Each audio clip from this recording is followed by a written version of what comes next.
Ustadz, apa hukum keputihan? Ustadz, apakah membatalkan wudhu? Dan bagaimana hukum pakaian yang terkena keputihan? Ya, berarti ada dua pertanyaan. Ya. Pertama adalah apakah keputihan itu najis, Ya. sehingga statusnya ketika lengket Apakah di baju. Kemudian yang kedua, apakah membatalkan wudhu. membatalkan wudhu? Permasalahan yang pertama, apakah keputihan itu membatalkan wudhu atau tidak, ini tentu diperselisihkan para ulama. Dan Imam An-Nawawi rahimahullah menyatakan bahwa keputihan ini bukan termasuk najis.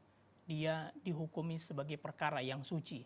Di antara dalil yang mereka pakai adalah perbuatan Aisyah radhiyallahu taala anha ketika beliau mengerik sisa mani dari pakaian Rasulullah sallallahu alaihi wasallam.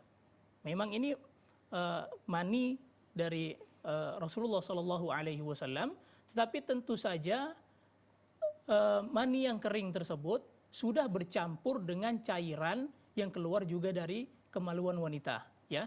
Tetapi tetap saja Rasulullah sallallahu alaihi wasallam terus melaksanakan sholat, ya, tanpa dibersihkan, tanpa dicuci terlebih dahulu, sekedar dikerik.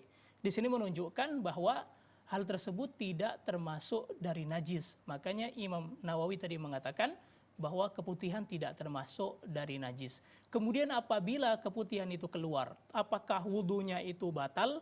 Maka ini diperhatikan. Kalau keputihan tadi keluarnya tidak terus-menerus, dia keluarnya memang sekali dua kali, maka sebagai bentuk kehati-hatian hendaklah dia berwudhu, ya. Karena memang ini diperselisihkan para ulama.